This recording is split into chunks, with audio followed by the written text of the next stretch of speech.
A maple dresser with this many drawers? It practically dared me to flip it. Challenge accepted. I even roped in my college-age son to remove the hardware during his spring break. Time to actually, do the thing. First step, stripping off the old finish. Lucky for me, the carbide scraper did most of the heavy lifting. This stuff came off like a bad decision on Monday morning. I still needed the sander for some stubborn spots, then circled back with the scraper for detail work. Apparently, refinishing is just one big loop of scraping and sanding until your arms say, enough already. This dresser had 6 hidden drawers behind the 2 cabinet doors, very Narnia vibes. They were in great shape, aside from being absolutely disgusting. I used a combo of vinegar and soapy water to hand wash each one. It was less of a spa day and more of a deep cleanse for the filthy little goblins. There were a few big splits at the base of the dresser that called for Bondo. I would have used wood glue and clamps, but these cracks were the I'm not holding anything together anymore kind of splits. And then, yes, more sanding. Multiple grits, several hours, and enough sawdust to fake a small beach. Everything's now smooth and ready for its next chapter. I am still deciding how to finish it, but this is what repurposing furniture looks like behind the scenes. Equal parts elbow grease and caffeine. If you're just getting started, I've got a 16-page guide that walks you through the basics. Tools, techniques, tips, all beginner-friendly. The link is in my bio. Welcome back to day 2 of turning this maplewood dresser into something that doesn't look like it's been through 3 presidential administrations and a teenage boy's sock drawer. The first day was all about stripping and sanding. Today, we're getting fancy with the tan paint wash. I started with the top of the dresser, brushing on a light tan paint wash, basically watered down paint, then wiping it off so the wood grain peeks through. Maple wood's got this subtle, tight grain that really loves this technique. After letting that dry, I hit it with a light sand. Not a full sand, just enough to smooth it out and let some of the maple's natural color come back through. Then, guess what? I did it all again.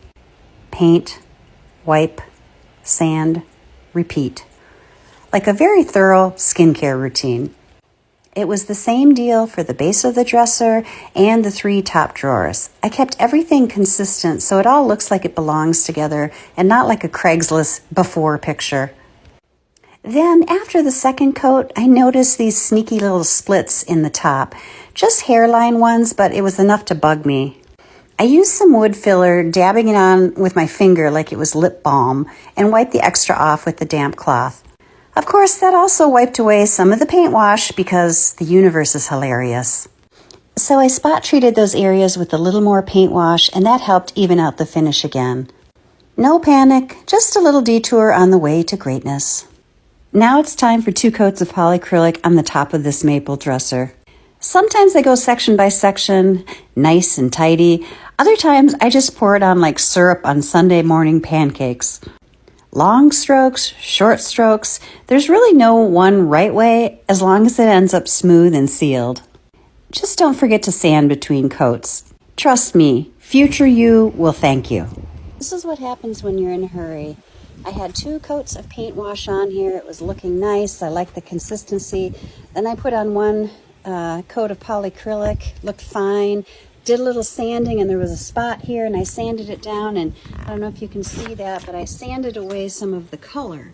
Now I have to go back and add a little bit more paint wash to it to even it back out and then put more poly on it. The reason I had to sand that down is because I put too much poly on and I was in a hurry and I kind of slopped it on. So it's better to take your time and do thin coats so you don't have to go back and do things like this and fix your mistakes. Here's how it's looking at the end of day 2. I just put another top coat of polyacrylic on there after I had put on 1 more coat of paint wash to try and fix this slight discoloration. You can still see it ever so slightly, but unless you're looking for it, you wouldn't notice it. All I have left to do is to clean the insides thoroughly and paint the drawers and the exterior, and then I still have to do something with these doors yet. Day 3 of this Maplewood makeover, and we're officially in the finishing touch zone. That magical time where everything comes together or falls apart in new and exciting ways. Let's find out. Today's mission: paint the areas I didn't hit with the tan paint wash and wrap up the final details. First up, hardware. Of course the original hole pattern didn't match anything I had. Classic. So I pulled out my trusty plastic jig and used one of the existing holes to measure the mark to a new 4-inch spacing.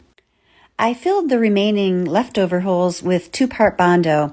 It's like magic putty for furniture flippers, and once it cured, I drilled the new holes. Easy, kind of. My vision was a combo of that tan paint wash and a soft, soothing green. I mixed 2 colors together to make this yellow-green shade, and yeah, it was giving more of a highlighter than harmony. So I pivoted to a color called balsam green. It still wasn't true love, but definitely more chill than the first attempt. I painted the sides, drawers, and shutter doors, 3 coats in total, with a light sanding in between. After sanding between coats, I sealed it all with a clear polyacrylic because it deserved a beautiful finish as well. One final hiccup: my new brushed nickel hardware didn't match the old crusty black hinges, so I gave those guys a vinegar bath to strip the grime and then hit them with a little brushed nickel spray paint. Boom! Coordination achieved. Lastly, I applied some Restore finish to the 6 internal drawers behind the doors to give them a little glow up of their own.